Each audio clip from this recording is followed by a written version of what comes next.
Good morning again, student. This video content is the fifth and the last part of the chapter Constitutional Design, class 9th, subject Social Science. Student, in this section, we will begin from page number 28 of your NCERT textbook, and our heading is Philosophy of the Constitution. If you remember, in the last section of the part 4 of this chapter, we begin our discussion about guiding values of the Indian Constitution, in which we tried to understand the overall philosophy of the Indian Constitution. And that could be done, we decided that can be done by two means. Number one, by reading the views of the great leader on our Indian Constitution, or on the Constitution, what they wanted to make for the country. And second, it is also about reading the preamble part of the Constitution, because it will help us to know about the values and philosophy of the Constitution. As far as the reading the views of the great leader about our Constitution, we already done in the previous section.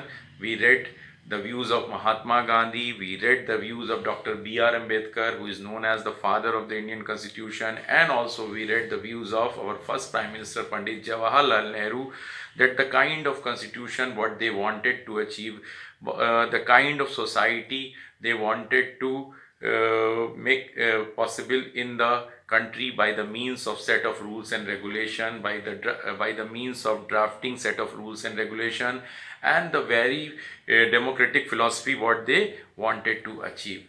Now in this section we will try to understand the philosophy of the Indian Constitution, philosophy of the Constitution, because in this section we will discuss the preamble section, not only of India, rather of the United States of America and Republic of South Africa also. Look, we are very clear, your book is starting that values which has guided us, values which has inspired us during our freedom struggle has remained the foundation of our democracy. There is no doubt.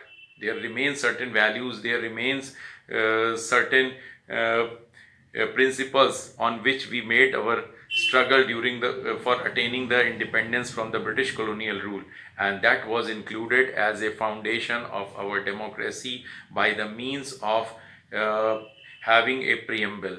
Through the preamble we added those values, we added those principles in our constitution. Now question comes, what is preamble? So in a simple manner, a simple definition is that preamble is a short introductory statement about the constitution, values, about the values and principles of the constitution. I'm making the repetition of the definition of the preamble. Preamble is a short introductory statement about the values and preamble which are to be the part of the Indian, which are the part of the any constitution. This inclusion of the preamble in many countries as a beginning of the part of the constitution has been taken from the United States of America. You can say that from taking the inspiration,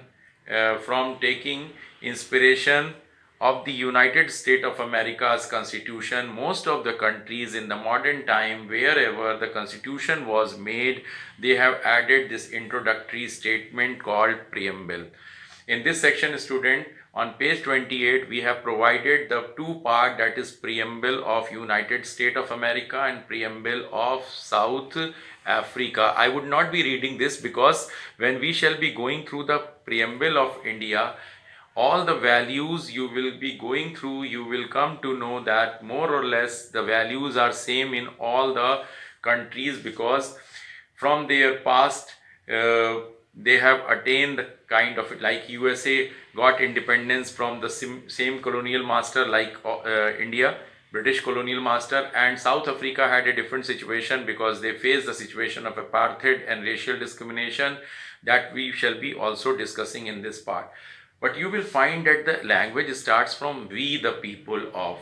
like the USA starts "We the people of United States." Similarly, "We the people of South Africa." Only little changes there in the South African preamble, that it recognizes the injustice of our past. It is saying "We the people of South Africa recognizes the injustice of our past."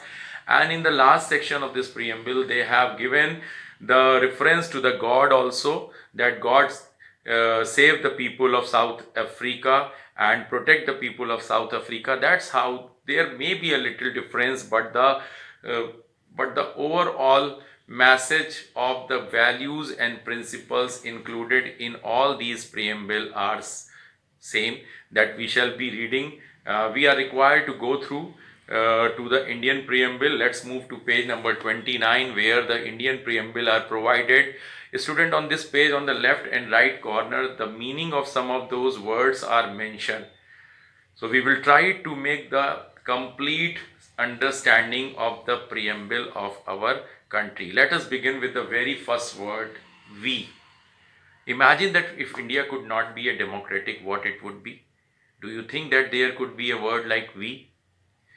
We sound democratic. If India could be a monarchical or under the dictatorial rule, the word could have been "I." I sound arrogant. I sound that one person has the authority to take all the decision. But "we" word itself is a democratic in the nature, in its temperament, because it is saying that it is not one person or few people of the country who have taken decision. It is all the people of the country. We, the people of India. That it means that the Constitution, through its preamble, through its very first line, has made the clear that our country is likely to be democratic, having solemnly resolved to constitute India into a. Student, I would suggest that while going to this video content, you open any of your textbook of the NCERT of the last year. If you are not carrying this year textbook, this preamble part must be somewhere in your subject book, any of the subject book. Be it science or mathematics. So you open and then go through what I am saying. So first part is "we the people of India." It means "we" word itself making the thing democratic. It is not one person or few people, rather all the people of the country is likely to have taken decision. What is the India's important? There are 5 features: sovereign, socialist, secular, democratic, republic. Here I want to tell you that when Constitution was made, this word socialist was not there. It was added quite late through the 42nd Constitutional Amendment in 1976. But that's not the area we are supposed to discuss. These are the 5 guiding values of our Constitution. Number 1 is sovereign. Sovereign means our country is internally and externally is independent of all the pressure. It is not likely to be under the wishes of the other countries, like it was when we were under the colonial rule. And it is also supposed to have the supremacy of taking any decision within the geographical boundary. So you can say internally and externally our country has that supremacy, or taking supreme power to take decision. Our country, our people, and through our people, our government has the supreme power to take decision. Socialist was all an idea which, as I said, included in 1976, through which our government wanted to have social and political equality to extent as much as possible for all the people of the country. Secular means, we have discussed from class 6 onward, that India is to be a secular country. It means our government do not have any of its religion. We are not a theocratic country like Nepal or Pakistan. Pakistan, which is based on the principle of Islamic, Pakistan is known to be Islamic state, means its most of the values and principles are based on the religion Islam. Similarly, Nepal is a Hindu state. Its most of the guiding values are derived from the religion Hinduism. But our country has categorically mentioned 2 things. Number 1, our government don't have its own religion, and number 2, it will not discriminate its people on the basis of religion. Neither it will promote them, nor it will give them any sort, not it will discriminate or will do any negative treatment. Also, our government will ensure that if any religious community faces any kind of discrimination, government is likely to protect. So government is likely to stand by the weaker religious group existing. You can say the minorities in the coming part we will discuss in the remaining chapter. There will be instance where we will discuss about is democratic. It has been categorically mentioned that India will be nothing other than a democratic country, and we will have a republic system. We will not be like United Kingdom, where there exists a monarchy system in which the royal family is considered the head of the state. In our country, an elected representative who is called president of our country, president of India, known as the head of the state. So republic means the head of the state is going to be elected one. After having achieved these five things: sovereign, socialist, secular, democratic, republic. Now what we want to secure to all our citizens, there are few things that we, as we discussed in the earlier part, some of the things we have taken as inspiration from the French Revolution, some of the things we have taken from the American War of Independence, and after that what Bill of Rights was accepted in America. Then what else we have taken from the communist country, that was United States of Soviet Republic. These are the word like justice. So justice is of three kinds: social justice, economic justice, and political justice. You are well aware that political justice has been achieved in our country by the means of universal adult franchise, that if anyone has attained a certain age, they are likely to be capable of casting their vote irrespective of caste, creed, sex, religion, birthplace. But you are aware that social and economic equality, government is trying all the measures by various means so that the more and more equality in the society can be achieved. However, still it is a distant dream. Still we do not have the economic equality. Still we do not have the social equality exist. There are various kind of discrimination what do take place in the society, although our constitution do not allow any such discrimination to be taking place. Although there Mahatma Gandhi did not want the untouchability to exist in our country, but unfortunately it exists. But the preamble is all about what ideals and what principles we have to achieve, we have to realize in the coming years. So that is how justice has been of three kinds: social, economic, and political. You also read the Ambedkar statement that he said that we are going to have only political equality with the beginning of the independence and beginning of this constitution, but social and economic equality will be required to be achieved. Moving to the liberty, five kind of liberty has been given to us, that is of thought, expression, belief, faith, and worship. Our constitution allows us to have any thought, any values what we want to. We can be with our thought socialist, we can be capitalist, we can be believing in the values or the any school of thought in which we can express our views, we can write our views through the newspaper, etc. But expression is limited. We cannot be expressing anything which can be hurting the sentiments of the rest of the people. So expression is limited. While making the statement, we have to take care of one thing, that we are not going to hurt the sentiments of other. Beliefs means in whichever religion, in whichever religious practice we want to believe, we are free to do so. And whatever faith we have, whether faith of Hinduism or Islam or Christianity, we are free to follow our faith and worship the manner we are wanting. There is no compulsion from the government side that the people are likely to do their worship of this particular god or the other god. You know that we are a diverse country with the various people, with the people existing of the different religion. They worship their god in a different manner. So there is no compulsion or no instruction from the government side that how they should worship, by what means, to which religious place, by what means they should worship the god, to which religious place they should be going.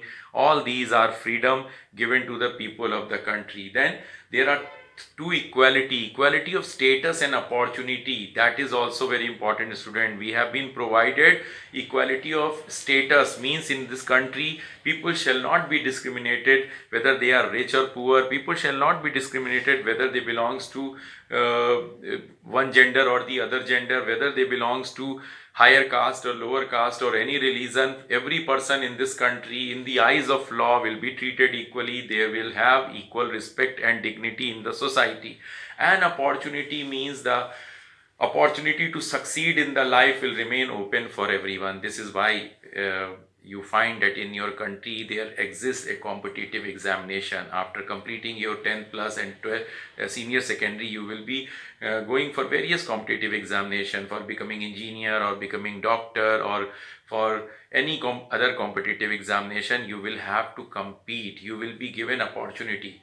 In this country you will have no restriction from the government side. If you possess minimum educational qualification for a particular post, you will be required to appear in that competitive examination by proving your ability in the form of getting higher position in the merit list. You can be fit for any post. That's why you find that in this country people from all religion, people from all background, whether rich or poor, are getting opportunity to have higher and higher position in the society. You find that the people becomes IS officer, people become children become doctor and engineer, irrespective of that what their forefathers, what their elders were doing, what was the profession of their family. This is itself things of the remarkable achievement.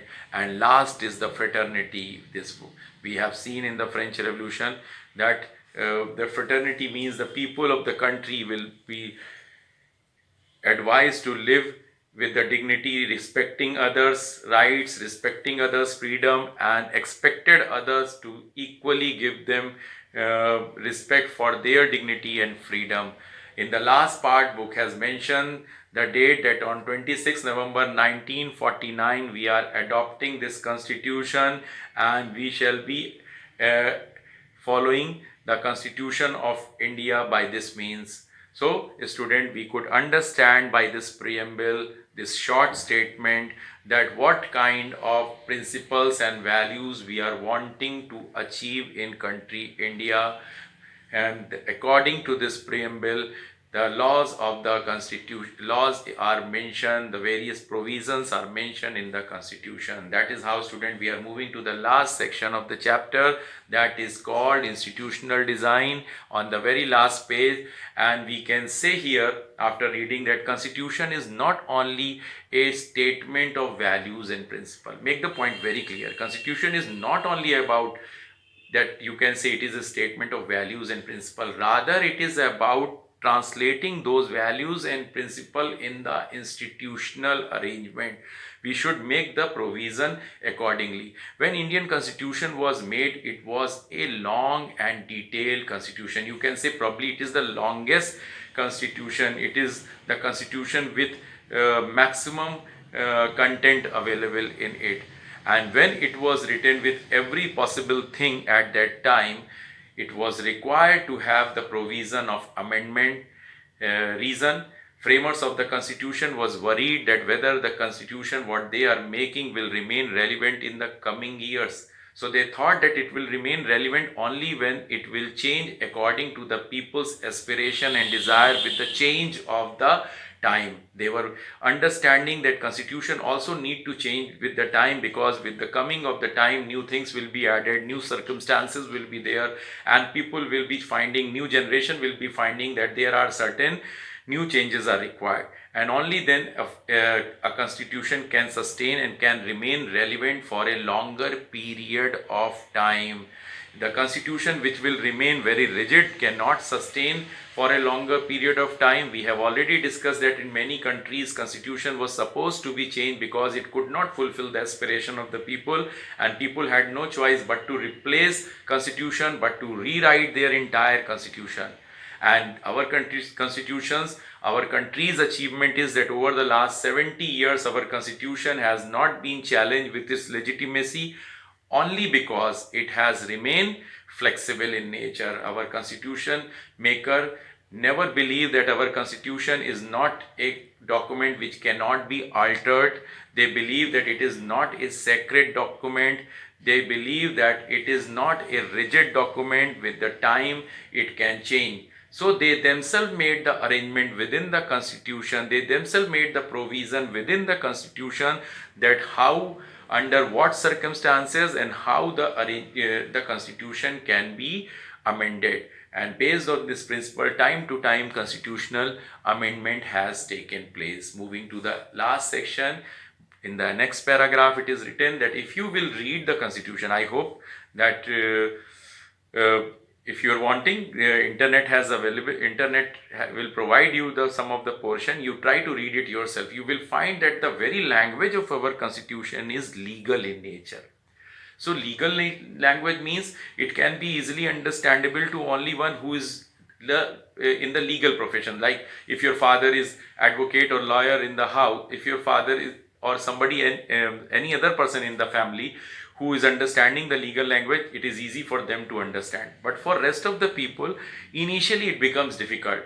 At a first stroke you might not be able to understand, but if you will go and read, you will find that all proper arrangements are made, all proper procedures are mentioned in our constitution, that how those who are going to govern over the people, what are the procedure for them to be elected, how long they will continue to elect. It means the procedure of election or procedure of electing the various constitutional offices are mentioned over here. It is also mentioned that how various organ of the government will work and what power they will have, what responsibilities they will have, and we will also discuss about that what limits are there on the power of the government in the form of fundamental rights. Student, we are summing up this chapter with the simple statement that these 3 points what I said one by one we will address in the coming chapter 3, 4 and 5, which is electoral competition, which is working of institution and democratic rights. And we will not limit our discussion only to these chapters.